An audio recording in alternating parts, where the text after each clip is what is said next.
Oh, maybe I'll It sounds like it is. Cool.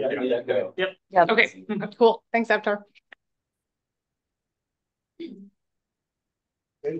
All right. Great. Ready. All right, we call this meeting of the Bond Accountability Committee to order. I'm Greg DiLoretto because one of my audience here would agree to substitute. I'm stuck. I was just going to it and you jumped in. We'll go around and we'll do some introductions real quick and you get into the meat of our program. I've been on the committee for 4 years.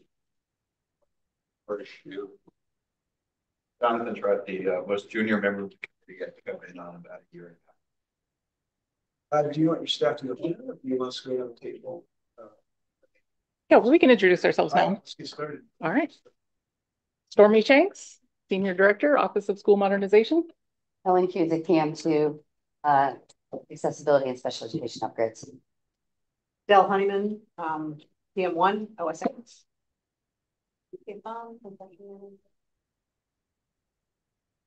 Damon Roche, PM at Harris Park. Avatar Dora, Certified Business Program Manager.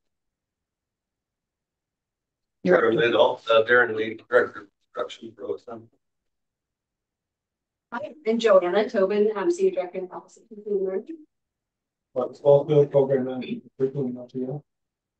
Davidson, Senior Project Manager on mechanical and roofs and whatever they throw at me. And I'm Robert Joel. I'm a Senior Project Manager for roofing and seismic and whatever misses him. Okay, well, welcome. Thank you. Do we have any public comment? We do not. Okay. Then we'll move right into the program administration updates. Okay. This is our slide that we include always. This is kind of a disclaimer about our business equity utilization data constraints that we are constrained by the timing. So it's not as up to date as some of the budget numbers. Any questions about that? Okay. All right, starting with our 2012 status. We are 99.9% spent. We're still working through closing out all the non-active 2012 commitments and projects and returning those unspent funds to the program. Any of those remaining funds will go towards prior add-on projects and requests that have been made from the 2012 modernizations to correct things that were kind of unforeseeable from the original modernization. And then remaining program contingency is being shown for transparency, but as noted above, it'll go to prior add-on project requests once all other funding sources and expenditures have been reconciled. So right now that contingency is at about $452,000. Any questions on our 2012 program administration? So any budget remaining has to be spent on that program. That can't be carried forward. Right. It needs to be spent on something that is compensable for the 2012 bond. So it would need to be, we would need to be able to reasonably say that it falls within the bond measure language for 2012. The bond measure language, like most of these, is pretty loose. Yeah. It's pretty broad. It's got to be a capital project. Yeah. So it doesn't necessarily that it has to be. Right. No. We do have some follow-up small work that needs to be done at Grant in particular, I think. And I think maybe Roosevelt. Yeah. So we have some follow-up things that were either, it was like work that we didn't really foresee needing, but now that they've been in it for a while, it's like, oh, this thing is really a problem with being accessible, or it was something that we missed during a warranty walk or something like that.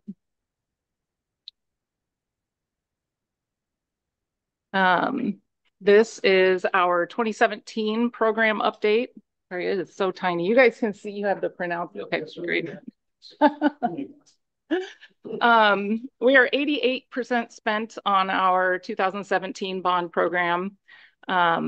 Benson, we always note, is split funded between 2017 and 2020. So the numbers that you see here related to the Benson High School modernization are, they reflect only 2017 funding and budget. So we'll see Benson again on the next slide. The Lincoln project is still continuing to finish out the final audit process. But we're looking at probably about $18.2 million under budget for that project. That will return to the program contingency. And then we're continuing discussions with the Board of Education about how we'll use the remaining 2017 program contingency funds. $10 million in bond funds were committed to be spent on priority deferred maintenance projects as part of the Portland Association of Teachers contract negotiations last year. So we're still prioritizing the projects that will be using that $10 million. And then we're working with our facilities and asset management department maintenance to figure out what those deferred maintenance projects are that are a high priority for them. And then as we're winding down the health and safety projects, we're reviewing remaining priorities to make sure that we're using those health and safety funds on, we can move it around within categories of health and safety, like asbestos or lead paint or whatever, but we want to make sure that we're keeping that that amount of spending, that $150 million total that was originally intended for health and safety projects, that it is spent on health and safety projects. So did it say it in the bond documents? It didn't say it in the bond documents explicitly, but it was clear that it was a priority from the board to do that. So some of the projects that we know need some funding and are a high priority are roof replacements. We've got enough roof work to last until infinity, basically, and then fire alarm panels. So yeah, so we've got a lot of possible work that we can put that money to good use on. Questions about 2017? Okay. 2020, so our Benson project, we're sitting here in the building right now. It opened on time in the fall for school, and I don't know if all of you made it to the grand opening, but it was a great event. We are negotiating change orders with the contractor, Anderson Construction, for overtime labor that help mitigate schedule delays. It's potentially a significant risk. We know that the contractor has claims from subcontractors. They're managing those claims right now. We don't know how much of that will come our way yet. The estimate at completion for Jefferson High School has been updated to the cost estimate for the whole revised plan that was presented to the board after the pivot. And so you'll notice in there that the Jefferson High School modernization shows an over budget amount of about $125 million. So that's something the board is considering for the next bond. There was just a bond committee meeting to discuss bond planning Monday night, and that they'll be zeroing in on the scope of the next bond over the next couple months. They're still planning for that vote to be in May of next year. The encumbrances shown for Wells High School are for design fees through the end of design development, but we have just gotten the CMGC contract negotiations with Hoffman completed, and that contract is on the schedule for the board. Hey, you're here a little earlier than you thought. Welcome. So that contract is in the board's agenda for the 11/6 meeting. So we'll very soon be encumbering the pre-construction fees for Hoffman for Ida B. Wells. And then same with the encumbrances for Cleveland High School. That's for the design through design development. The CMGC contract for that one is currently in negotiation. It was staggered behind Wells a little bit, so it'll probably be another few weeks before that one's on the board agenda for approval, but then we'll be encumbering the pre-construction services cost into the Skanska. And then just a note there at the end, the Board of Education delayed the next bond measure from November of this year to May of next year. So originally they were planning on having that measure referred to voters for the election in a couple of weeks.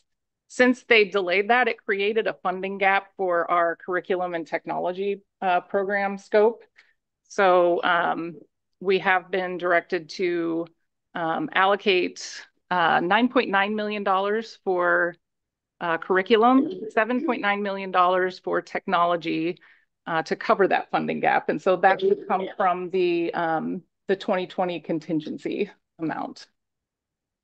So those allocations have not been made yet, but they will be reflected in the system within the next couple of weeks. So what are you doing on Jefferson? Okay.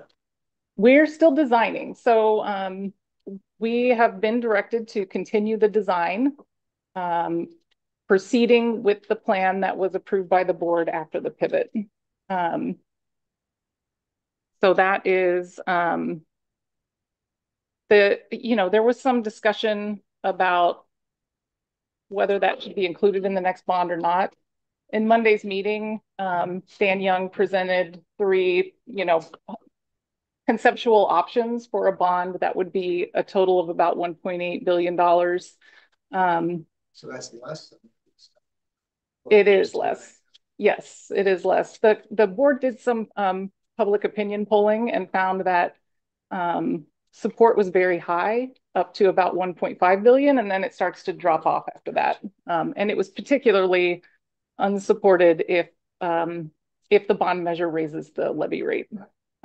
So the support is sort of conditional on principal amount of about 1.5 billion and on keeping the tax rate the same. And a question about the pivot, that requires landmark commission approval, is that right? Landmark condition. I'm sorry, I thought there was some, maybe I'm butchering this, but I thought that the landmarks commission was going to need to approve the. We did get that. Yeah. So you have that. Yeah. Yep. Yeah. One of the concerns certainly kind of is that we're budget, we're counting. Yeah. To bail us out. And if we don't even have enough money to build what we were going to build. Yeah. Right. Yep. Although looking at, I was kind of normal. This is the beauty of not doing Zoom meetings. You can have side conversations. You can't do it. If you look at our total bond program, zeroed out all the funds, do stick with your health and services thing. You're only $8 million over at the end of the day, which is through all the bond measures. All the money you got left over, all the contingency money, all the unallocated money. At the end of the day, even with a $500 million, 8.7. Yeah, you're 8.7, which is possible to get rid of the project, figure out a way to lower that. So but that's really not in a way, it it's sound like not a because real you've number. already started giving out some of the money. That's the fact is. Right. Taking all the contingency out of Takes it all. 2020. Basically, It takes it all. Empties it, and you're $8,000. If you $8,000 in hold. Yeah. We are, Dan and I having some discussions about how much of this contingency could be applied to Jefferson in the case that the bond doesn't pass, or in the case that the board says we're not, we have other priorities that we want to put in the next bond, and we're going to either reduce or take away the amount for Jefferson, which I think is at this point seems unlikely that that's their direction. Yeah, unlikely. Yep. Very unlikely. Yep. Discussion. Yeah, which is why I was looking at how much money we actually have. Yep. There was a big promise made to Yes. when this 2020 bond went out. Right. So we were talking about in the earlier programs, you can't carry that money Well, you forward. You can in a way. As long as your bond covenants didn't restrict Mhm. exactly where it had to go. Typically, they don't do that Right. because of things like this. Okay. Yeah, you can, again, you can't go out and buy some non-capital thing with it or do something. Right. You have to. But even though that school's not mentioned in the program. They didn't, Yeah. I doubt they mentioned it as it was. They said this is to build new high schools in Portland, Right, Oregon, or something very, very encompassing. That's the way you do it. Yes, I think the bond language, you know, the concept of it is it's for you know, school improvements and, you know, capital expenses related to deferred maintenance, including but not limited to. And then they would have mentioned exactly, you know, Jefferson High School modernization. And so we need to follow through on that commitment to modernize Jefferson, but we're not going to be we're not limited to only Jefferson, if that makes sense. And again, it's not up to this committee side, but you just make sure what we're doing is. Mhm. Yes. Yep. You're just supposed to do that. Right. It's just an observation. Okay, sorry. Yeah, no, thank you for the discussion. It's good. Any other questions or comments on our program for 2020? Okay. So just some program notes. I think we say this every time, but we have a bond compensability committee that meets regularly to discuss compensability of bond expenditures. So if we have something that comes up and we think this is something we'd like to spend some bond funds on, we'll take it to that committee and they will make that determination of whether it's compensable or not. So we do have some help in figuring that out. On the bond scope, we don't have any active projects remaining in the 2012 bond. And then, like we talked about in 2017, we're working on returning unused funds from our health and safety to unallocated funding buckets. And in the 2020 bond, we're considering the next kind of round of priorities for deferred maintenance work. That's a high priority for the 2020 bond. And then in our schedule, Benson and MPG opened on time for school this year. Though some work does remain at both buildings. We've got some commissioning continuing here in both buildings and some punch list work still continuing. Design for Jefferson High School, Cleveland High School, and Ida B. Wells are all roughly on the same design schedule, and they're proceeding with some minor delays from their originally anticipated schedules. And then in our 2020 infrastructure and capacity projects, they're moving forward pretty quickly. The extent of the work that we're doing as part of that 2020 bond does put some pressure on our local contracting market and on the use of our schools. And so we have to kind of balance that, particularly with historically with those roofing projects. And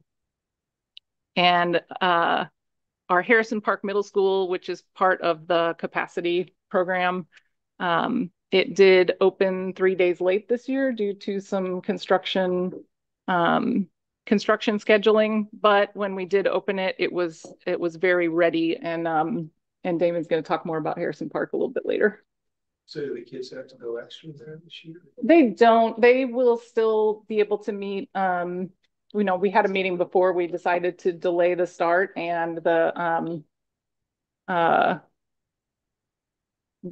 like teaching and learning leadership determined that they can still meet the number of hours for education. Yep. Yeah. All right. Any questions on that? Any questions? Do you want to take 10 minutes and get some food, or do you want to go till 7:30? You want to do that? I think All right. 5 minutes. All right. Get something. 5-minute break. Cool. So let's be back at about the top of the hour. Yeah. Okay. Great.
Next up is the. Oh, you're lost. Curriculum, yep. Yeah. I guess. Get that right? Y'all ready to get started on curriculum? I'll flip slides for you, so just let me know. Good evening.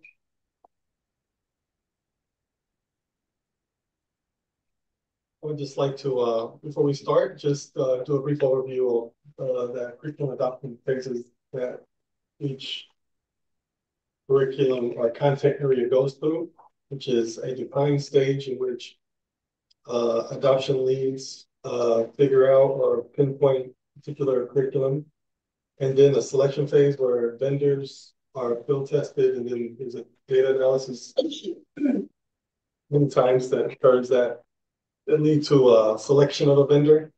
And then there's that which leads to the adoption. The adoption leads to implementation, and then evaluation of the actual curriculum implementations in the schools. Next one. Also, we have a new compliance. Oh, in order for PTS to stay in compliance, which with ODE, we have really been trying to align our curriculum efforts in accordance to the State Board of Education schedule, which is a 6-year schedule for particular content areas as outlined in this chart. And we can say that we are really on point now of being in compliance with ODE with our curriculum. Just a quick overview of the adopted material thus far. Adopted iReady, Wilton, Richmart, CPOP, Hill, NH, Second Steps, School Math, and many more. Next slide, please. Through the 23-24 school year, we've adopted basically for K-5 science, Amplified Science, great curriculum. And for social emotional learning, adopted Wayfinder and We Do It for the Culture. K-5 mental health have adopted Crane guidance or Karen guidance. You know what a Karen is? It's like a pile of rocks. Mean. I'll rock. Okay. You can meditate on those. Yeah. And also MindWise, which is a like mental health suicide prevention for young kids, for very young children. 12 nutrition, also with Karen Dana.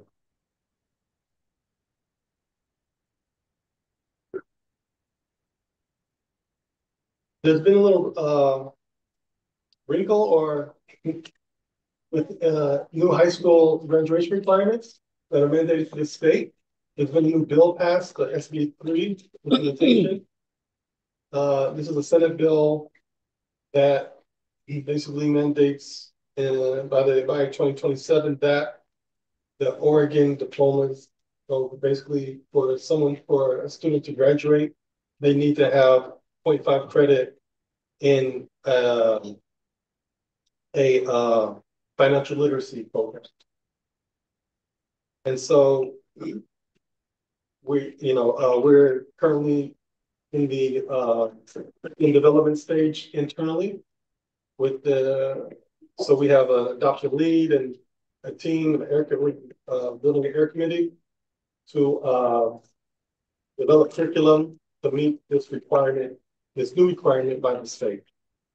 And we estimate that would lead to, first of all, the adoption possibly in April 2025 or 2025, and for fall implementation 2025. The estimated cost for this could be anywhere from 0 to 500K or so. It could be 0 because it's just in-house built, and they were causing extended hours. But as far as the bond costs, probably anywhere from 0 to double you can. That's what the bond. You know what you need, right? That bond. No.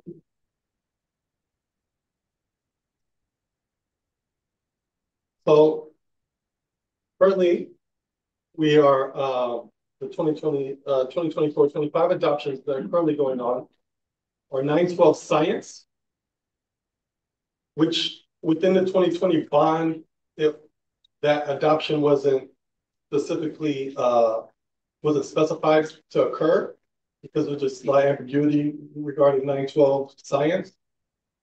But we have gone ahead and started the field testing to move forward with the adoption to stay in compliance with the K-12. This is the year of K-12 health adoption according to ODE's schedule, and they're in the defined stage of adoption. And 912 social emotional learning is in the last phase of phase 3 of piloting materials in high schools. And also, as stated before, we're doing the FP3 implementation, which is in the field testing and development stage. Next slide, please. Going forward, this is a chart that shows upcoming adoptions all the way up to 28-29 school year. And so next year we look forward to starting social studies, and thereafter the ELI and world languages and FAFSA, PE. All these years are according to this ODE's schedule. Next slide. Here's a glance at our current budget and spending. And for the record, we'd just like to note that the other funds are a deposit or outside of eBuilder, are funds that are outside of eBuilder, and there are a composite of ESSER funds and Title IV funds and general funds. I mean, there's the gap between the 81 million and the 53 million. That's the gap, yeah. Or no, the current budget's 81. Okay, so You can make that 28 million. Yeah, we had a lot of it. We almost had of funding was almost 10 million from ESSER, but we never even got to that. We only spent maybe half of that. Okay. Good question. Maybe I don't know why I didn't spend it all. Maybe I think in retrospect, possibly could have bought more curriculum with those funds, possibly. Where did they go when you didn't use them? So it goes back into the general fund. So we had a freeze in the middle of the year. We were trying to really reserve any funds we had back to teaching and learning. And so a lot of the ESSER funds were also for extended hours and those kinds of things. And so some of that came to a halt, as we all know, right? With the labor relations and those sorts of things going on. So you know, as much as we could within our scope, we did utilize these funds, especially for PE projects, which you know, happy to share more about for movement spaces to meet a 6-8 requirement to increase PE minutes. So we were really aggressive, in fact, in our spending with ESSER funds for PE in particular. I'd say one of the factors with ESSER was around just the way the year played out. But even with that, though, you're on target to meet state requirements. Yeah. You have enough money to do it, and you're doing it within the budget that you.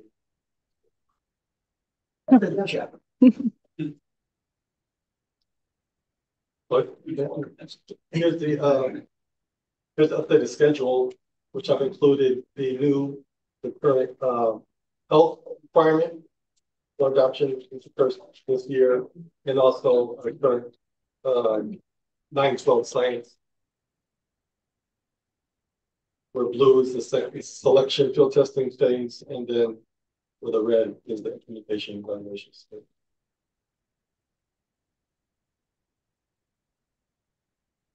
So between our last meeting back in May, was it May? We met last May, right? Yeah. Last meeting. They talk about curriculum, yeah. Yeah. From May until now, the key things that we delivered materials to all newly adopted. We delivered all the newly adopted curriculum, and also we launched also obviously new adoptions, so which has led to the formation of committees, and field testing materials. And so in K-12 health is on state schedule adoption. 9-12 science is within the state schedule adoption, and SB3 implementation. They're all on track to become adopted and be within compliance with ODE.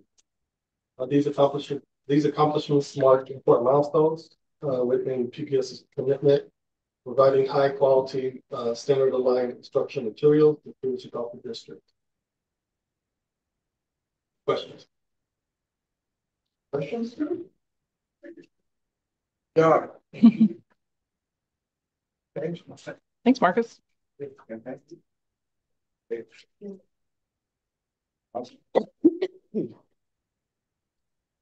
That's all. That is all for curriculum. Capacity project. Yeah.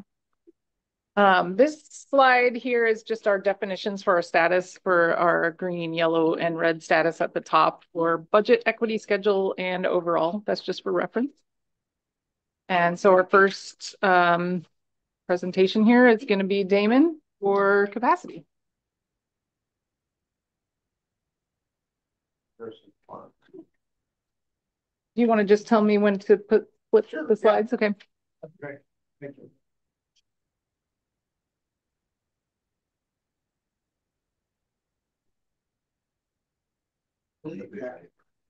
It's page 15 in the, yeah.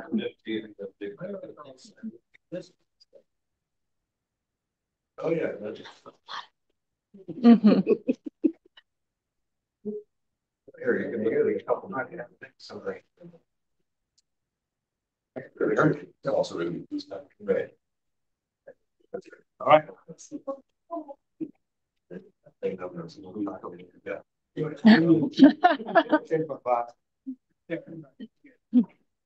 All right, so we've had some impacts for unforeseen in this project. Right now we're tracking, just to give you a quick high overview.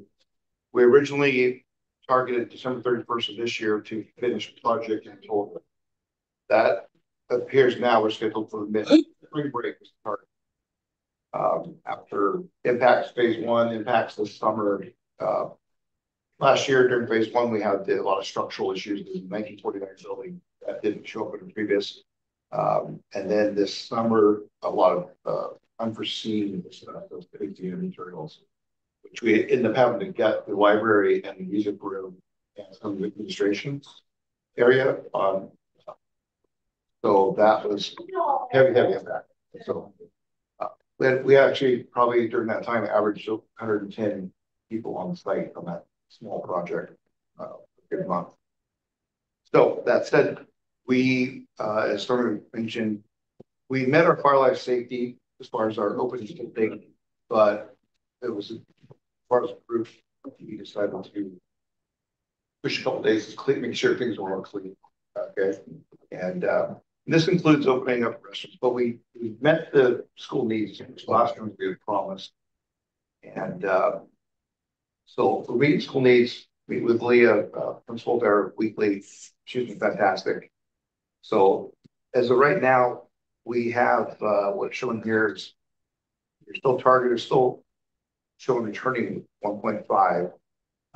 The GC has indicated to me that they would like to talk about extension, but which we started those conversations on November 1st, the first meeting about that coming up.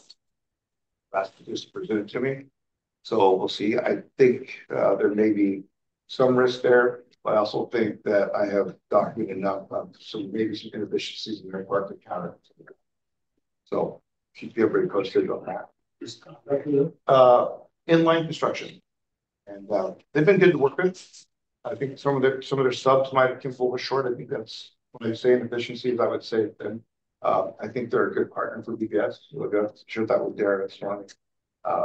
So in the fair shake and have our meetings and let them present their case and see where it goes.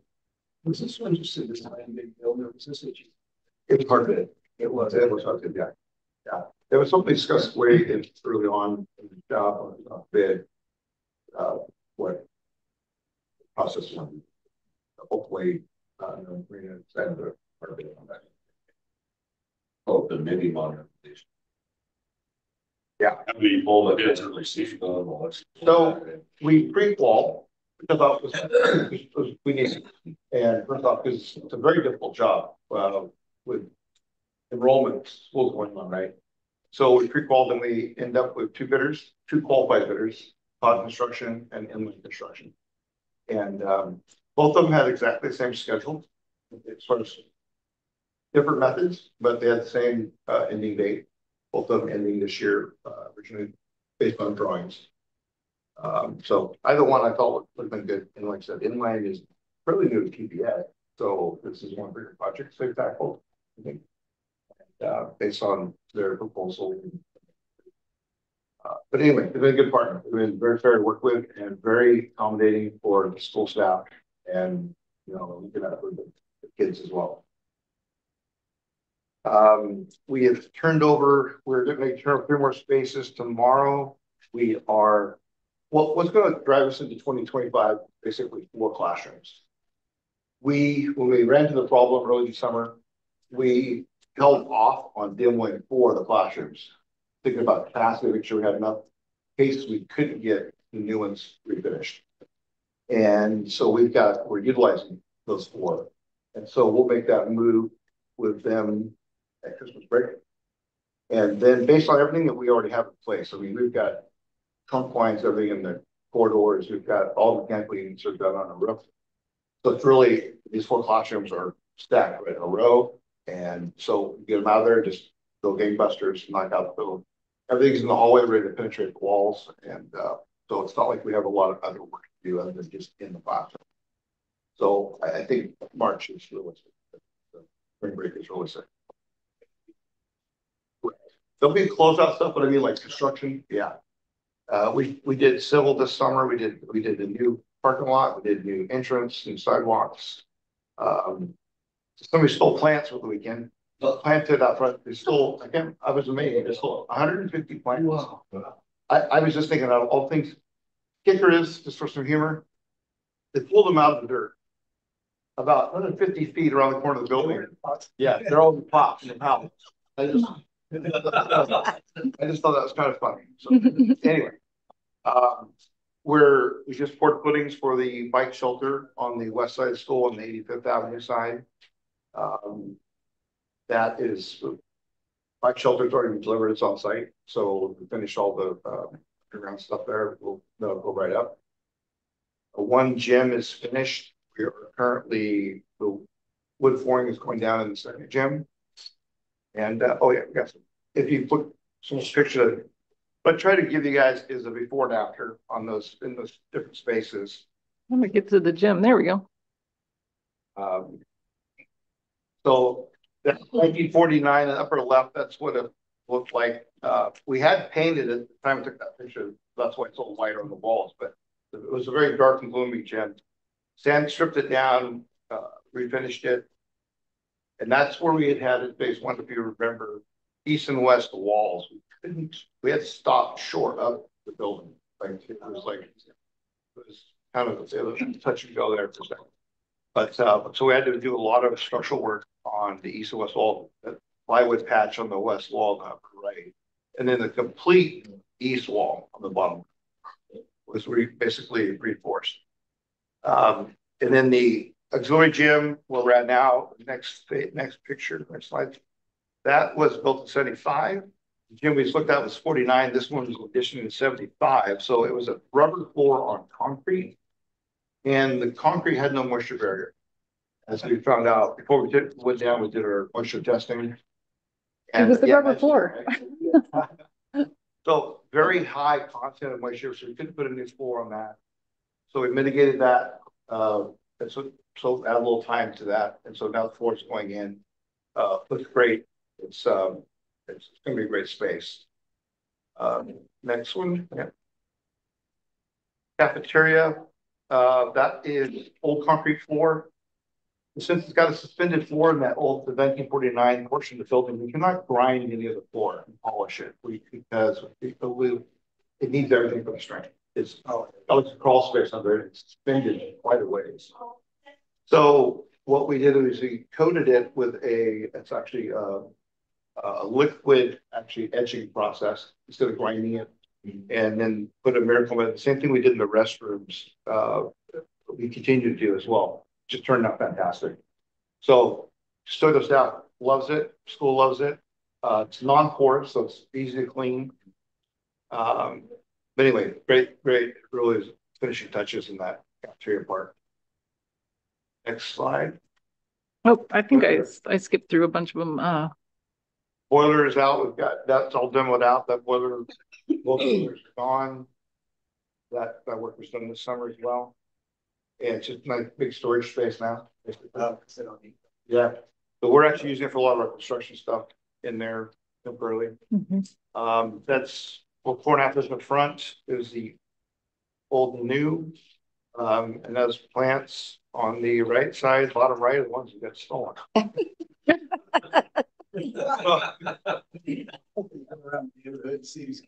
Well, you know, the construction, some of the construction guys did see some, actually walked around, some of the did.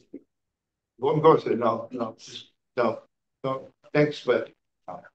Thanks, but no thanks. $50 plans, was like, no, we'll handle this another way. So new parking, it's the same area space, like upper right is you can see left to right is old new. We had found a dry well on property, which kind of stalled us out for about 7-8 days while we had to DEQ it, all that. It was like 19 feet down. Yeah. We had 3 of them at Pella. Next one. So this is the 87th side, new safety vestibule. This is a big deal. It used to have just a main storefront, like Lent, just a single kind of a stainless steel front. So we got the safety vestibule in and up and going, which is fantastic. The walk-off mat is kind of a lot of people's favorite part of the whole thing is just the walk-off mat and their names on it, which is kind of cool. As I said, that the library, next slide, the library. Yeah, so library we actually found 2 roofs up above the ceiling. We went to start the demo because it's got all new mechanical and lighting in there. And when we popped one ceiling tile, we had an experienced demo contractor, North Star. They recognized what the thought was they saying, so we tested it, and sure enough. And as looking at it, there's a couple of additions over there for 2 years, 87 and 87 was the last one. But they chopped the roof off and a lot of hack and whack, as you can imagine, 70s, 80s. And so there's 2 different roof eaves above that ceiling, a lot of debris amongst the whole run. Because right south of the library is the music room. And you can see the floor also when we tear everything up. And that's a little bit of the old floor in the upper picture, just some nice stuff. BCT under some of the carpet. They actually didn't tear it up, all of it up. They put carpet on top of it. So yeah. So anyway, but it's gorgeous space right now. It's good. And it's functioning late. My brand loves it actually. So it's fantastic. That's the old, these are the 3 new classrooms, like brand new built. This used to be a big shop area. It had metal shop. It's like, you know, they had everything up there. We had the auction settling storage tank still in there. Yeah. Yeah.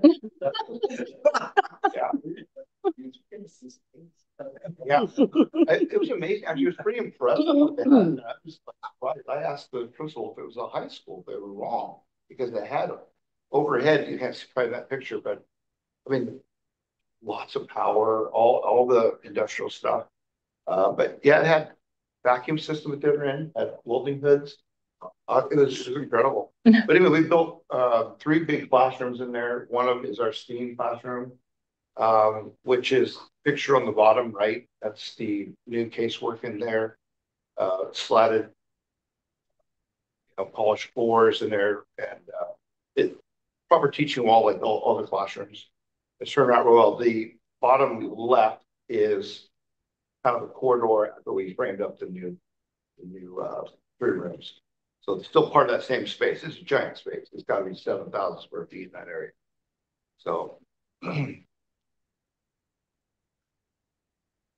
art room, that's before after art room, and the upper 2 and then the bottom 2 are still art room. Bottom left's art prep, but again, another before and after. The spaces look fantastic. Teachers super happy to get back. So, and that is our latest. That's another brand new classroom in the extended learning area. Anybody's been inside that school? We used to have a lot of dark, closed off hallways. So we punched through a lot of the CMU, opened it up, it's completely see through. Which we actually just took down our tent walls because we were opening up, getting close to being done with that area. One of the classrooms is in that area. That's a brand new classroom for Avid. Connie has been fantastic. Been a big help at the school, good resource for everybody. So that one's been going gangbusters in there. We turned that one over last month. So the 4 classrooms that aren't done, where are the people that are supposed to be in? What are they doing? No, we're fortunate. The school, when it went from the elementary to a middle school, the capacity went down. Got it. Okay, so that was fortunate. So we've had that roll of 4 or 5 classrooms that we could, they're like 450 kids right now, and build capacity. I think we should push 700. Okay. So we have that. That's a luxury. Basically. Yeah, gotcha. Yeah. So anyway, again, most of the exterior is done. We're doing the last part of it, like shelter west side. Once done, we'll turn over at Christmas 4 new science classrooms and 2 more sets of restrooms. So why do we have budget? Why does the budget show some? Go back to it. The budget shows red, but we're $1.5 million under. You look at it, so we have a budget that's impacts occurring, but we're $1.5 million, notwithstanding that you might have a little bit of a change with the contract, but I don't imagine that's going to be. Yeah, huge, is it? I think that's still from when the original budget for the project was 10 million, and then there was a lot of scope added. So it's not current budget impacts. It's from since the beginning of the project. So if we went back now, say we probably figure, yeah. If you recall, this project would have phase 1 and originally just had a $2 million. That's right. And then as they, I wasn't involved in that first one, but I know that I got involved funded for the next round of same job project number. So yeah, I remember that question was asked about. Yeah. So I don't remember what she said. So if we were to consider our current budget to be, $42.7 million, which it has been, probably for the last few BAC meetings, then we're not experiencing budget impacts if that's our baseline. Gotcha. Yeah. And that's okay now. Once we made the decision on it, we really have budget now. That's true. Yep. So we could. Looks like the same thing with infrastructure. I get it. It's only for my. Okay. I had a question about the workforce demographics. The workforce demographics of the contractors. Looks like you guys are, that's like hit targets, what do you guys hear from the contractors? So the only ones below target is the women. It's like 6.5, almost 7%, and their target's 14, I believe. But our apprenticeship is like 2 or 3% over to the good, and our minority is like almost 20% to the good. Am I not reading that right? What's 2% is 18? Oh, that is that's certified businesses. So our goal is 20. Is there one person who's looking at the comments then? Yeah, so if you look at the very bottom line there under equity is Oh, I see. workforce, and it's those numbers are all the way to the right. So it is a little bit confusing to read. But the numbers on the first 3 lines there, consultants, contractors, and overall, that's our certified business numbers. Yeah.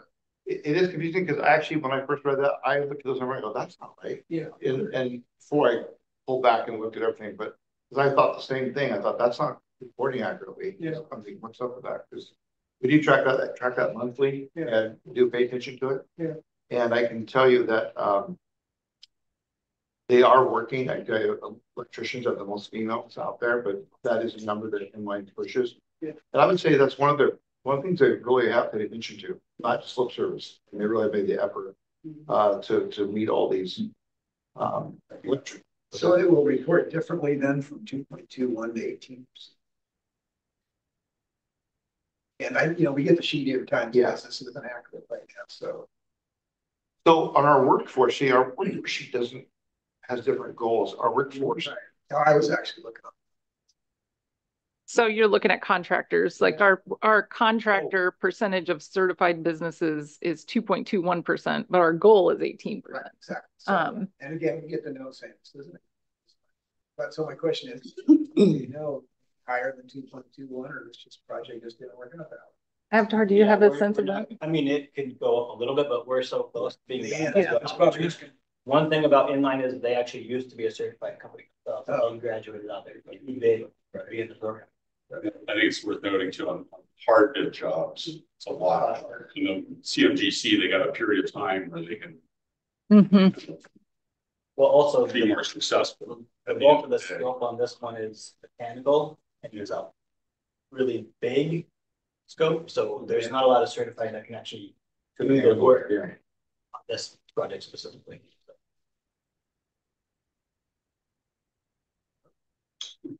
Thank you. Yeah. Thanks, Damon. All right. Next up is ADA and SPED upgrades. ADA and SPED upgrades. Do you want to look at this screen? I thought it would be lovely. Okay. Thank you. You can. This is a little small. Let me get this up to the where it's. There you go, and you can just page down to go through the slides. So there's a lot going on here. This is ADA. Yeah, this is ADA, not SPED. This is all ADA. So the first one is our hardware, door hardware, which was in combination with security. And that project is complete for construction. We did, I'm going to say like 3,200 openings. We swapped out all the hardware on them. About 250 of those, we had to actually replace the doors as well because they have hazmat cores. And we wrapped that up. I think we did our last doorknob the first week of October. So that is mostly done. We're just, I'm working on getting some back stock to give to maintenance, and then that'll be completely done. The next line is the AE services.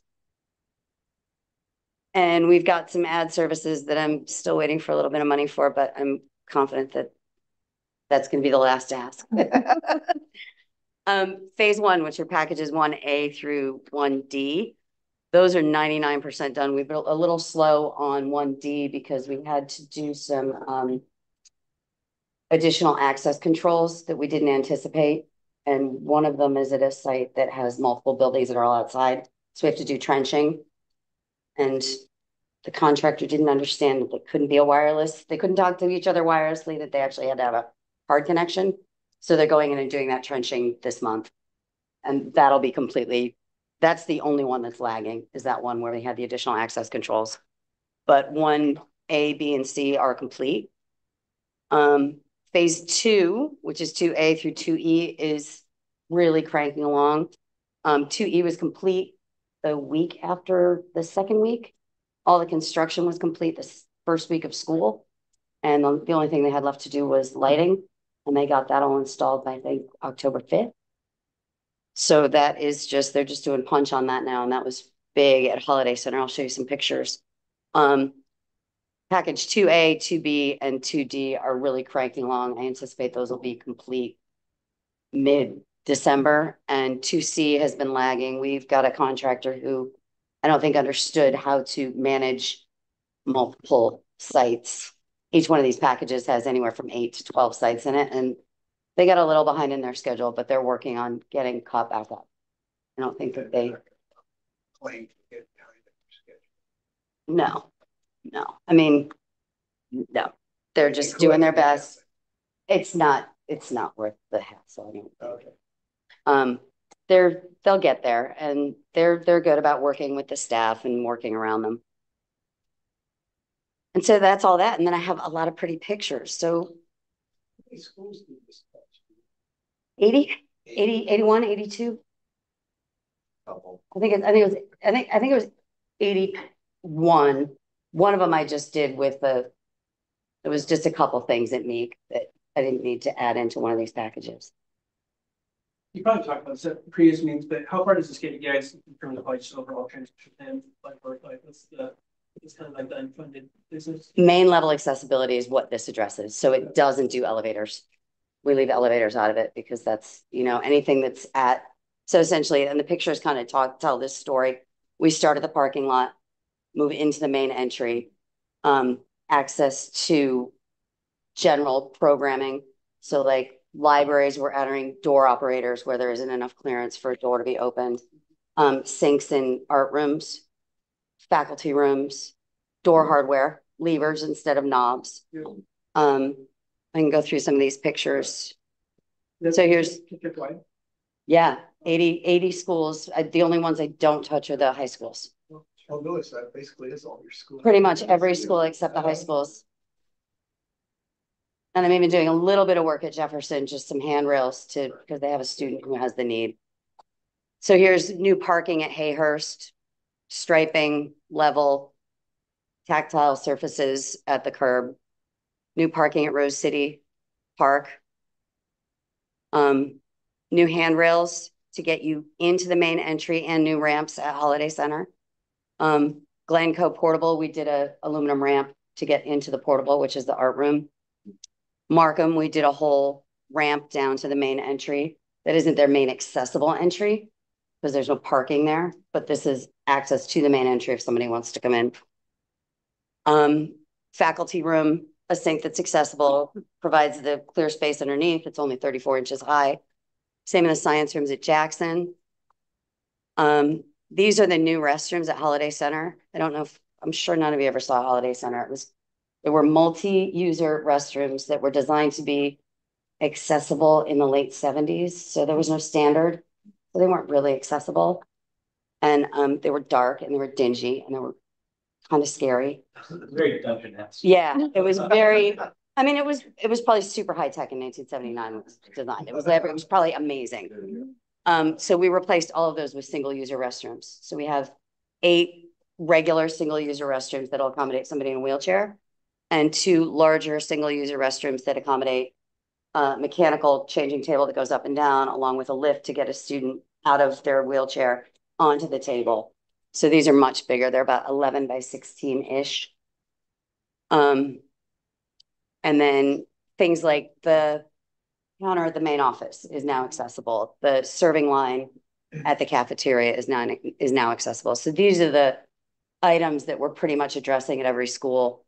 And then the last one is lifts, stage lifts to get students from the auditorium floor onto the stage. If, a kid's in crutches and they're about to get an award, they don't have to hobble up the stairs.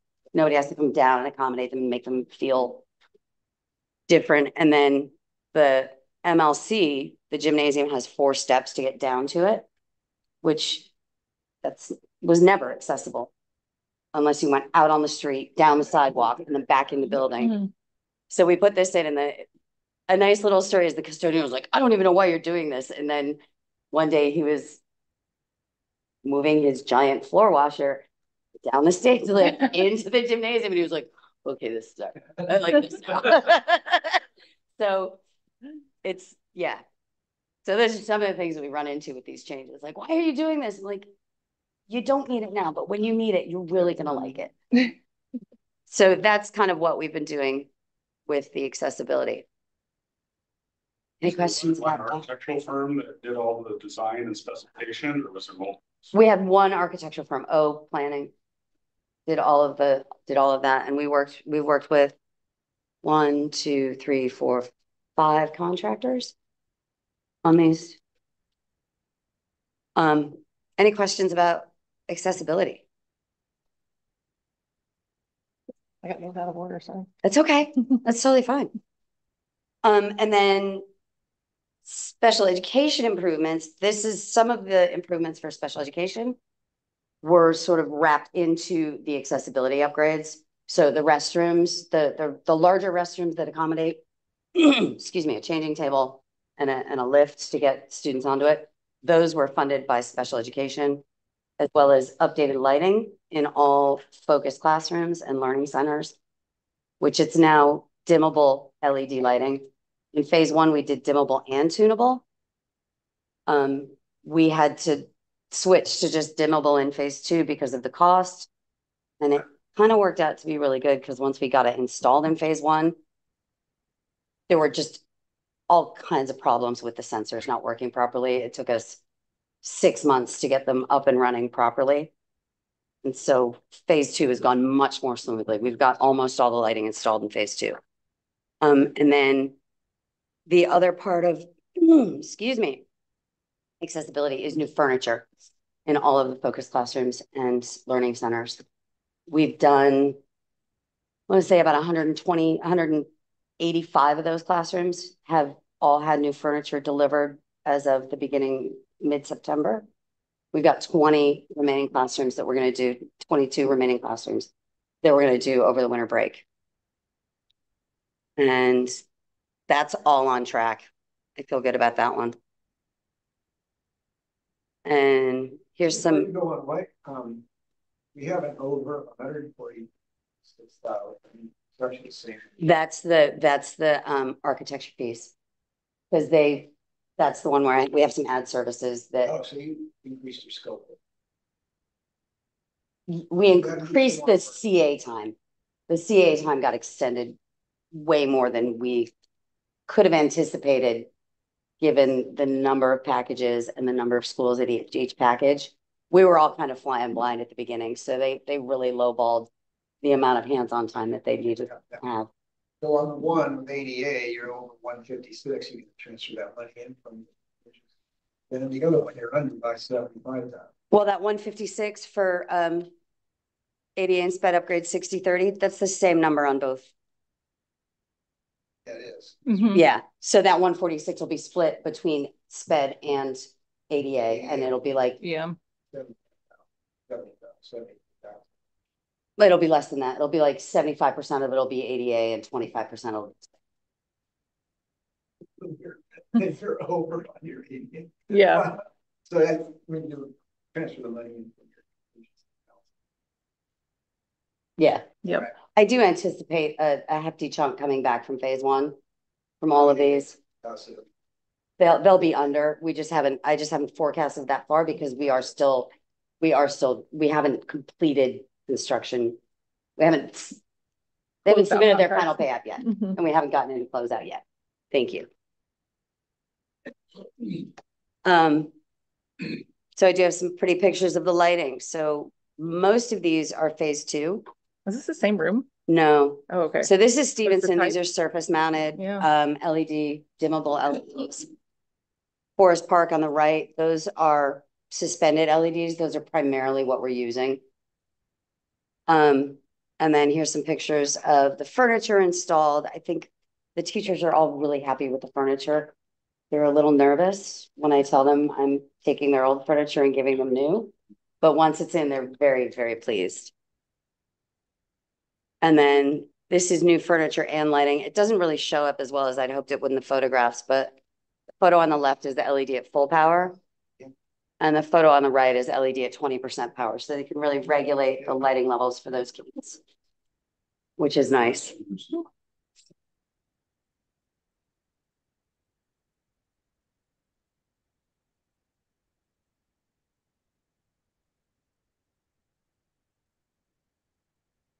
Oh, I'm sorry. That's it. Do you have any questions? Thank you. Thank you. All right. We're going to start infrastructure with security. And you all want to present from what you've got, or does somebody want to switch with? Okay, great. Just let me know when to flip the pages. Just a quick overview with where we're at right now. We've just finished launching the last school for phase 1. We're in the total process for that, so 14 schools.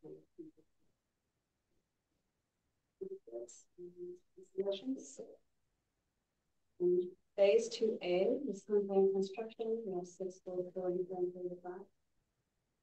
The next phase is 3A, B, and C. In 3A,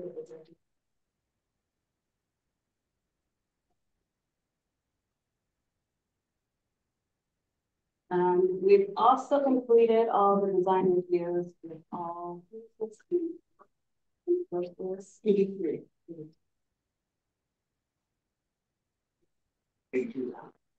We met with all the staff. Individual meetings with the security.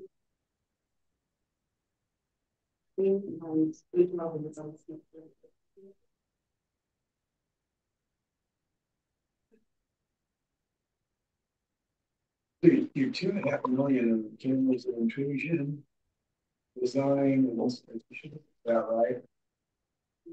Was that works, but you got all the projects that you wanted to get done with security stuff. That's what those things were done. Yep. Yeah. Yep, exactly. Yeah. Okay. Yeah. Yeah. Okay.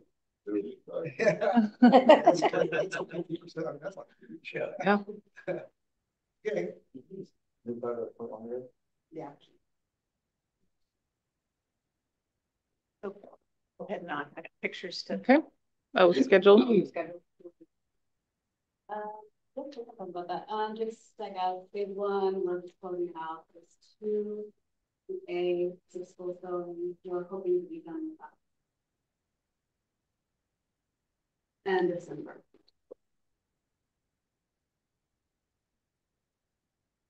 Yeah, it might be, It's so small, right? it might be tired. So yeah, so go ahead and go to the next. Those days just happen. This is what happens. So yeah, so I'll kind of talk real quick about our process. So basically what we do each school is we do the design. We go with the architect and the security and walk the schools and come up with a plan. So that's kind of an example of the plan. That one's an exterior design example. And then next slide. Then that's an interior design. And basically we're covering with cameras, we're covering the entrances, exits, entrances to restrooms, stairwells, elevator entrances, gym, cafeteria.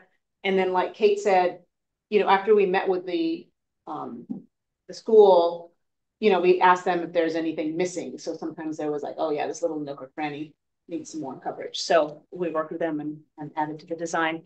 And then next slide. And then we went into construction, and basically it's hard to see in these pictures, but you know, they're pulling cables, hanging conduit where needed. And then next slide. And then putting in camera mounts throughout the school. And then next slide. And then these are kind of, majority of our cameras are these 3 types of cameras. So we've got a dual head, the first one, the upper left, the dual head camera, or a double bubble. And so basically there's a camera facing either way. So it's great for hallways. Then just a single lens down there at the bottom. And then a lot outside, we've got a lot of the multi-lens or 360, and that actually has 4 cameras. And all those cameras are remotely, can be adjusted for field of view. So next slide. So then I've got some examples of, and these are all our new cameras that you see here. So this one's cafeteria, and it's pretty cool. You can see over there on the right, someone up there setting up for the school pictures. So that's very clear. You can see that. Next slide. And then this is a great example of a multi-lens. So on the outside, so it's great. You really can see a lot there. Next one. This one I wanted to put in because this is our crew and this is in a site walk. And you can really tell who, identify who we are. So next one. Just a good example of, we've got the hallway, stairwell, and then one of the doors there in the middle is a restroom door. Kind of covered everything. Next one. And exterior with bike racks. And just another example of the hallway view. Cafeteria view. And exterior playground. And the final one is just a main entrance. So where do these from all these cameras go? the fees from all the cameras. I mean, obviously there's some place that records it all. In the yard. Oh, the fees. Oh, yeah. They got it in the yard and schools out. I know, yeah. And hold on for the 30 days and ask them. Basically, just in case there's an incident. You can Yeah. nobody's watching these. No. That's a good number. And it is motion, they are all motion censored, so it's not like it's funny. All the schools have like a monitor in the office that shows all of them, right? Or... No, not all of them, just a couple of them. But the administrator, the principal, and a couple people have access to get in to see them if needed, and the security does. Yeah, it's pretty cool. Yeah. Yeah. You're right, Steve, though, they can pull it up on their screen, like the administrators, they have all the boxes are on one screen. Yeah. They can click them, yeah. But yeah, the ones in the office don't have them. So Okay. way too many. Yeah. Yeah, true. Yeah. It used to be like 4 cameras. Yeah. And those 4 cameras are still correct. Some of them. A lot of them are from where you do your card swipe. You see. Yes, the 2N. That's the 2N. But these are cameras. So we are actually installing cameras to look directly at the 2N so they can have a better view for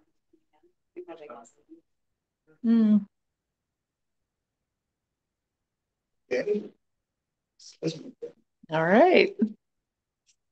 Seismic, this is you, Robert. That's me. Seismically, we have currently one project going, that's Marysville. We were able to accomplish, I'd say 90% of the interior work over the past summer. We did have a little snafu with the city of Portland as far as permitting. They asked us to redesign the cafeteria and we worked it out so we could not work the cafeteria this summer. We could do everything else. The new cafeteria design has been submitted for approval. And contractor there is also in line.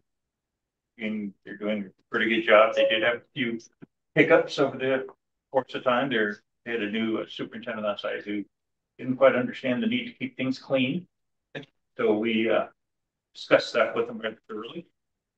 Next summer will be back up here. This fall break and winter break, we've got some work we can be doing, namely in the boiler room and some little ancillary areas. And then next summer we'll be attacking the roofs. The roof area that gets replaced, it's seismically braced, and we'll be taking care of the balance of the boiler room, removing the chimney flue, the existing, to get it down so it doesn't collapse. And also the library. One good thing about this project is we were able to get the SRGP grant from Oregon Biz, $2.5 million, which really helped us out. And that's pretty much going on. So you just have unallocated funds you have to use, otherwise you're Right. on budget. Yeah. Yep. Moving on. Should not have any issues with that project. And since we got the grant, we were able to move 2.5 million out of Marysville and back into the unallocated funds. Yep. And we've got a structural engineering firm that we're about to execute a contract with to, they had previously done a very high level seismic assessment of all of the schools and kind of put a very, rough cost estimate on the seismic upgrades for everything. And so then we're hiring them for a new project to take all the information that we have about our seismic and create a prioritization of the seismic work in the district. Got 81 schools.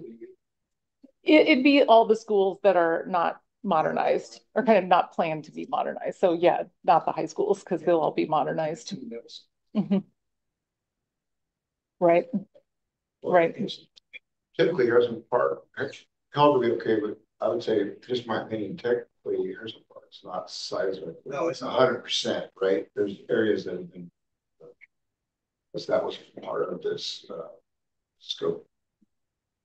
So that prioritization will help us understand what we can do with that unallocated bucket for 2020. But then it will also feed forward into the kind of long range capital planning that's going to go into the inputs for the next bond planning for that.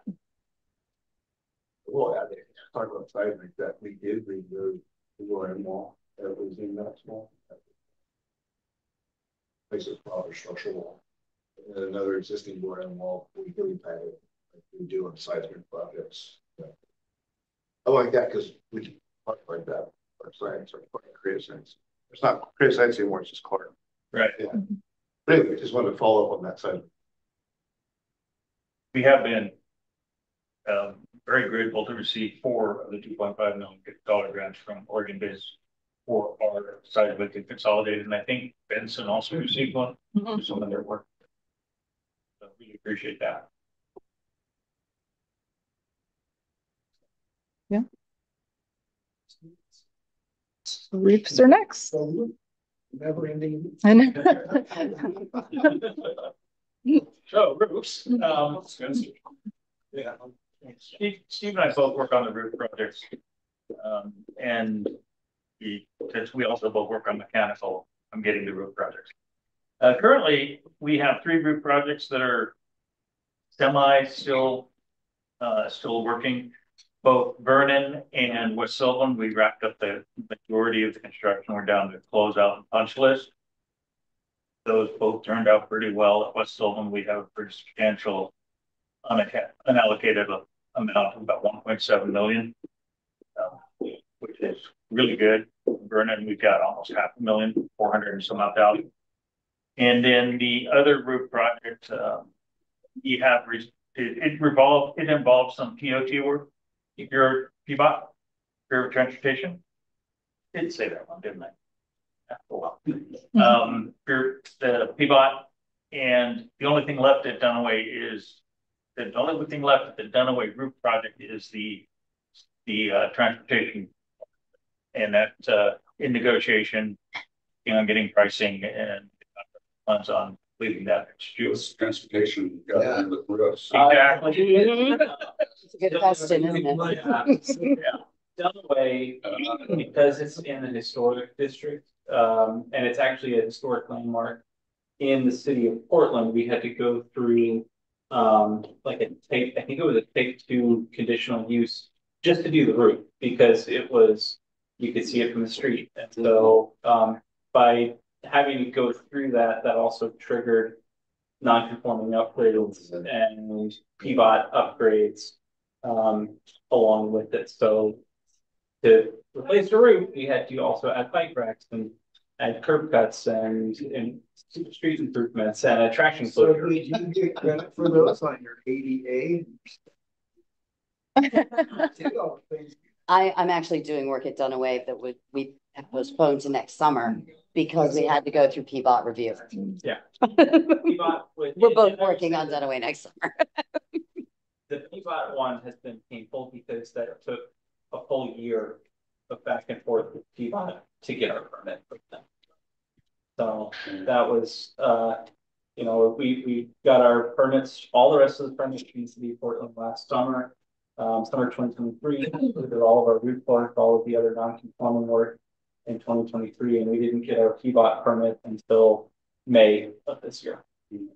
So Comical, politicians talking about trying to get permitting 90-day permits. yeah, Those housing projects, 90 days permits. That's kind of what I was going to ask, because there was so much effort around streamlining permitting for housing. But are there any equivalent conversations institutionally between PPS and this? Yeah. The one really good thing that we have on the infrastructure projects is that we go through the FPP program, and it's not necessarily faster, but the inspectors with the FPP program they are some of the best people ever to work with. They are very willing to allow us to start demo work at risk.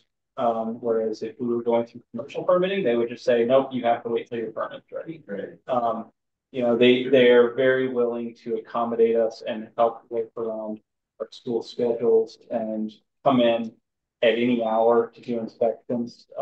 So it's not necessarily faster in the permitting portion, but it's made up for big time in the ordinary. Is Dunaway kind of like I don't know, a unicorn in that, like, it's, you know, it's a historical, like, it's something you run into a bunch? No, where there's also the non-conforming upgrades. The non-conforming upgrades do sometimes happen with some of the projects, like some of the mechanical projects. We had to do some of those, but Dunaway really is a uniform because of this story. Okay. Yeah. It's very rare that we have to do those on the roofing projects. Sure. No, go back. Yeah. So, yeah. And just don't get us started on things that pop up out of the blue. Getting like backflow devices. Backflow devices, the 17 that I had to install at various schools. Yeah. Yes. Yeah. Or wells, there's a pool. We're not even touching a restroom. I was like, what's this? So overall, you're 7.8 million, and you'll keep those funds that can Yes. Yes, exactly. Yeah. One thing that we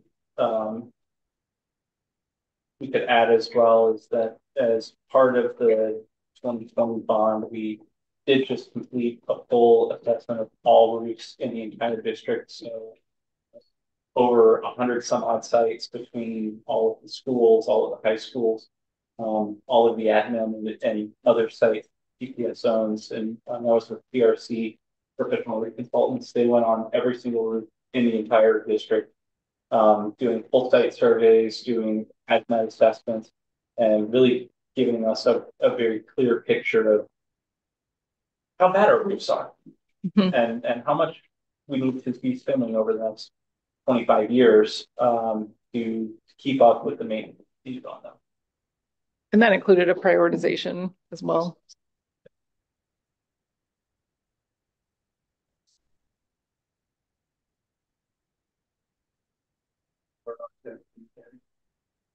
Yep. So mechanical. So listed on here, we have Bridger, Harrison Park, Kelly, and Lent to both upgrades. Harrison Park, Damon talked about that with his projects.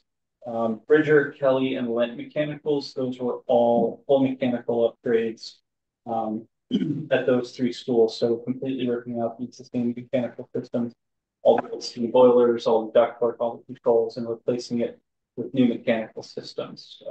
so that he's getting air conditioning. Yes, those are getting air conditioning. At Bridger and Kelly, the AC was not running when school came back into session this fall, but it will be running later when we get out again later next spring and into the summer. We had some issues with getting the switchgear, the permanent switchgear in time. Those were both coming in within this month and will be installed over Christmas break, and then will be done at both of those sites. At the Lent site, they're about 80% complete. They're kind of working on tying up some loose ends, things out there, and then they'll be finishing the remaining 20% next summer. So do these comply with the school district's climate policy? Yeah. Yes, they do. These are all pretty much at all of these sites. The only thing running on gas after we're done is the water heaters, and which are not part of the bond, and the gas heating equipment in the kitchens. So, yeah, that's a big part of the cost on these was the electrical upgrades that were required for these, significant service increase for all of these sites to accommodate heating load and especially cooling load at the school. The last project listed is the controls project. That was we're working with Ameresco with an ESCO contract with them. This is phase 1. We are working at 9 sites. They are complete at 4 of them, and work is ongoing at the remaining 5 works ongoing at the remaining 4. They should be wrapping that up by the end of this year. And not listed is a second phase of the controls, so we'll be doing an additional 18 sites. And that's, I believe, around $20 million in budget. Correct, Swami? Yes. That one it's not set up in eBuilder yet, so it didn't make the cut on this. But that'll be a total of 27 sites that we're doing full controls upgrades, completely taking out all of the old pneumatic systems. One side of the school is really hot, the other side of the school is really cold, and putting in a whole new DVC system to have a much more tighter control over the classroom temperatures. That doesn't do cooling at those, of course. It's only the brains of the existing system. It does improve thermal comfort significantly because the pneumatics are so out of control that it can be like 85 degrees in the middle of winter in some rooms because the valves aren't functioning right. We do have a pretty significant repair budget built into that 7 million and built into the 20 million. So anytime they're going through and finding, hey, this ductwork that these dampers are supposed to be going to is completely crushed because, maintenance guys have been stepping on it for 20 years. We're including that in the scope to repair those items. And, or if we're finding dampers that not just the actuators are shot on it, but the actual damper itself needs to be replaced, we're replacing those as well as part of it. So it's going a long way to bring these existing mechanical systems, give them a new lease on life. So given 81 or 82 schools and 8 high schools, we probably have about 15 with air conditioning.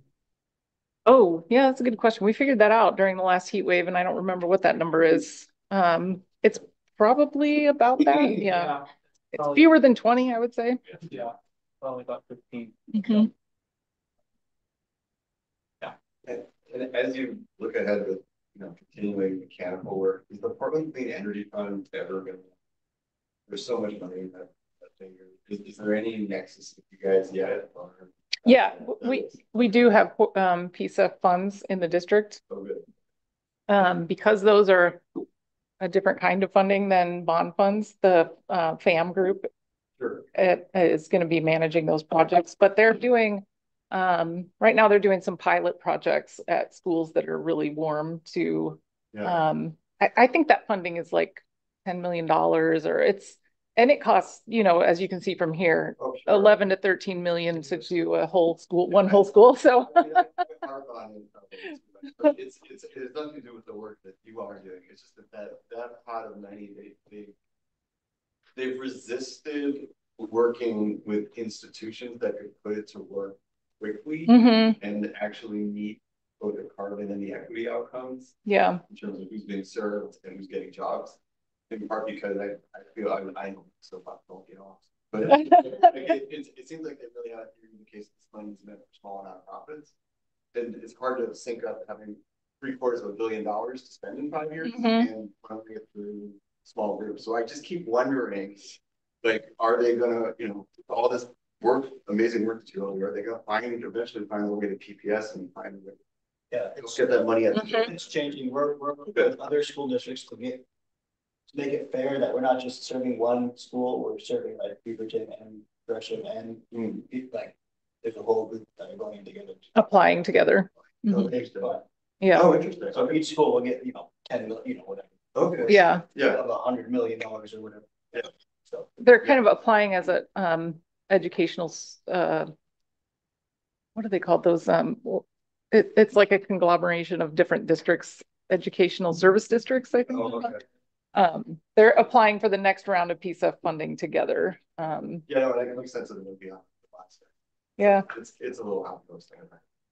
Yeah, no, yeah. And the new superintendent has made it clear that she's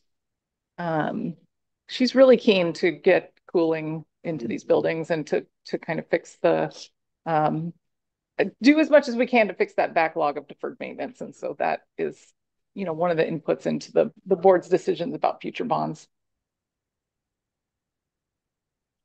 Yeah, so as we talked about the schedule, Bridger and Kelly will be done with construction in December. Closeouts will probably go a month or two after that. And then the Lent project, it's showing is going all the way through August, but really from January to May, they're not going to be doing a whole lot. But it's really going to be that June, July, August, completing the work there. And again, controlled phase 1 will be finishing at the end of this year, and the phase 2 will be ramping up right after it. They'll have a pretty significant amount of design that they're going to have to do before they really start work. They'll probably be starting construction, I would guess, in the April, May timeframe. And with 18 sites, I expect that that's going to be going into the full year. Oh, but it's right on schedule. No, we're doing quite well. You're starting to get your equipment stuff on time now. The switchgear at Bridger and Kelly has been, that's been the biggest delay on that one. I think last year's switchgear. We got our switchgear on time barely, but we had our transformer from the utility company set 2 days after schools, 2 days after staff had returned.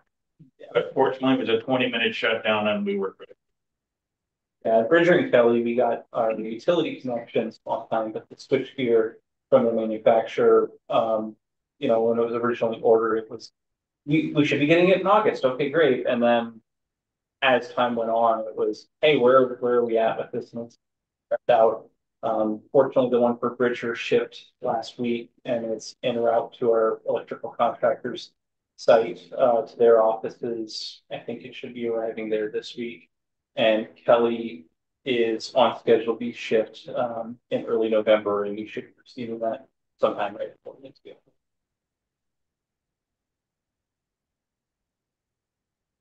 And the operations at the schools haven't been affected. They've it was a little definitely a little touchy when teachers came back because as you'll see in the pictures, we had a lot of work in a very short amount of time. But our school staff, they were pretty willing partners when they were knowing, okay, once we're out of here, you're going to have heat and AC. Right. And, the biggest thing that we selling quantities, everything that the teachers are talking about in their union negotiations with bad heating, bad cooling, and asbestos in the schools, these projects are taking care of that. Some of the biggest costs were in the demo and abatement of all the existing asbestos piping and insulation in the building. And that's all gone now. So you want to go to this picture? So these are from Bridger and Kelly. The kind of top, the top left there is during the install of all of the new ductwork and piping at, I believe that's at Kelly. Also at Kelly in the top right is the new ceiling. So at both of those schools, we had to completely take out all of the existing ceiling systems in the hallways. That's where all of the existing ductwork and piping was run. So we take all of that out, all the way up to structure, as you can see in that bottom right picture. That was it. That one is at Bridger. So there was a significant amount of abatement work that was happening in those hallways, all the way up until probably middle of July. The bottom left picture is one of the new fan coil units for the classroom.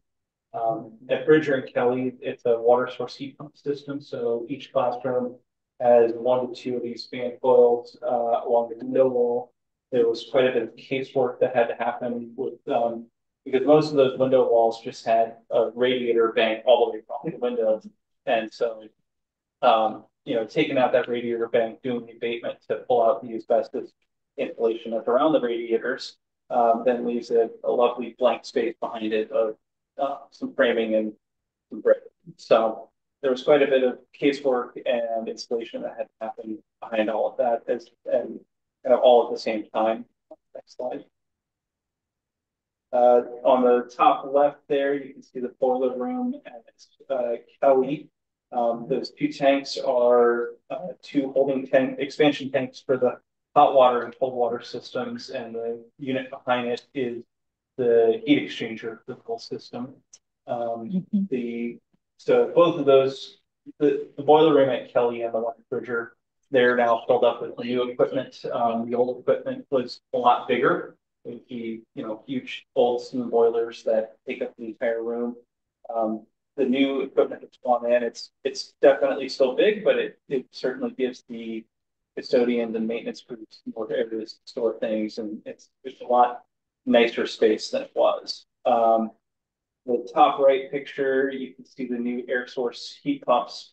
That'll be supplying all of the heating and cooling load for the building once we have the new switch gear. We're currently running off of a temporary gas boiler at both Bridger and Kelly to provide heat. Once those have been up and running, we haven't. It's been maintaining temperature well at both sites. Bottom pictures, again, it's more ceiling install. You can really see all of the ductwork and piping that gets stuffed up into those ceiling spaces and how congested that gets. A big issue that we ran into at both schools was when over the years, all of the electrical, low voltage, and new wiring that was strung up in those ceiling spaces, kind of all over the place, just like spider webs, because that's all you could do to get things from A to B in that. Once we took all of the ductwork and insulation and piping down, all of that was exposed, and we had to go back and rewire and re-support all of that electrical work to bring it up to code. So that was a little bit of an unexpected hit on the project. If you remove 50% of the standing tiles in the building, you got to do all the sizing. Yeah. Yeah. So we're doing the same thing here, some part. Yep. And then again, new fan coil. This is in one of the offices at Kelly, I believe. It'll be a big improvement to the comfort at all of these schools once all said and done. Schools are regulated though, school-wise, not each individual. No, they do have in the ones where we're doing these full mechanical upgrades, there's a heating and cooling set point, and then the teachers do get 2 degrees up or down that they can control from their rooms. So they do have some controllability of their rooms, but it's not like they can't if the set point is 68 for heat, they can't turn it all the way up to like 78. Okay. So I think we should go back and go through these red, green, yellow things and update them, particularly on the budget. Because if somebody looks at what the bottom back accountability committee, well, this is say budget, and back up, they're not saying anything about it. Yeah. Can we put a note? Just put a note saying that they've been revised to reflect the actual budgets that have been adopted by the school district, really, when they did the budget process. And that way. Yeah. So are you, let me make sure I get it right. Are you suggesting that we should change the budget status and note that it's been updated to reflect the currently accepted budget? So show up in the red. We go to capacity. It doesn't show up in the red anymore. We're not doing our job because we need it. Gotcha. There's no problem. Yes. So I would recommend you guys would be there's not, I mean, those are the flag issues. There's not an issue. Okay. So I don't. Yep. And then put a note so we all know that through time it made sense. Yes, we can revise those and then actually post the revised versions in the folder for the meeting with the notes. And then if you'll mention it in the report as well, then it'll be clear. Who's the mechanical contractor? On Bridger and Kelly, it's mechanical. No, then it's Apex. All 3 of those projects were hard bid, and the mechanical contractors bid it at prime. Piper is a prime? Yeah, Piper is a prime on both of those, and same with Apex. I think Robert and I both had some concerns when they bidded the the mechanical stuff to this prime, which is like, you guys really know what you're getting into, and I don't know that Piper really had a full picture of what they were getting into with it, but they've really stepped up to the plate, and I would say Same with Apex, and Apex didn't know what they were getting into. There's no doubt about it, but they've stood up, they've handled it. Anything we've said, they've listened. They gave us more information than most other companies. And really good experience. I would say the exact same with Piper. Piper, Washington, I had great experience with it. Yeah, they're a great outfit. Okay. Multiple engineers. Bridger and Kelly was the main design was we're contracted with Arcadis, and Tuna was our design engineer for the mechanical and electrical. And Lent, we're contracted with OPD for main design with PAE, the mechanical electrical. Great. Does the committee have any skills things you folks want to talk about? Sure, we're complying with our job here. So this will be a long thing. That's Love it. Yeah, we're going for any members. It's going well. The last time I got an update on it, we had 56 applications. So it looked like no, I don't. Yes, I think that Dan and Natasha at who works with him, they sent out an actual communication to like the whole PPS community. And then we've also been communicating with like the design advisory groups associated with our high school modernizations, trying to get some interest. And then I think Avatar, you sent a some information to the organization. So you know, some people who have applied they're not eligible because they work for companies that benefit from bond funds. So I think some of them didn't read all of the limitations, but we do have some good applicants, it looks like. So yeah, exciting. We have like six. We're up. We can have up to 7 or 8. I think we could have 10. So yeah, we've been kind of on the small end of what like what's ideal, I guess. So yeah, Dan is definitely actively working on that. And then I know that he has a desire to set up some kind of extra meetings that are not BAC review meetings, but are more bond planning meetings to take a look at the methodology for coming up with the amounts, you know, our cost estimating methodology basically, and our prioritization methodology. So so you'll be getting some probably requests for those meetings, but that would be separate from our regular BAC meetings because they need to happen probably before our next one, which would be in January. So this meeting, and then after we get the report to the board, that would conclude our 2024 work plan for the BAC. So we do need to develop the work plan for 2025 with meeting schedules. And if we kind of stay on a 3-month schedule, that would put us at January 22nd for the next meeting. So I did want to see what you all thought. And I think that one would be a virtual meeting, actually. So I have that wrong there. It's not, it wouldn't be in person. It would be Yep. And when we first started BAC, we met more often because we were trying to develop all these goals. Mm-hmm. We got this thing at time, well-oiled machine. Yep. But critical, I mean, it's critical, but it's not quite the same. So after we do bond stuff. Okay. Great. Okay. All right. Anything else? If not, we're gonna general meeting. Great. Well, thank you. Thank you.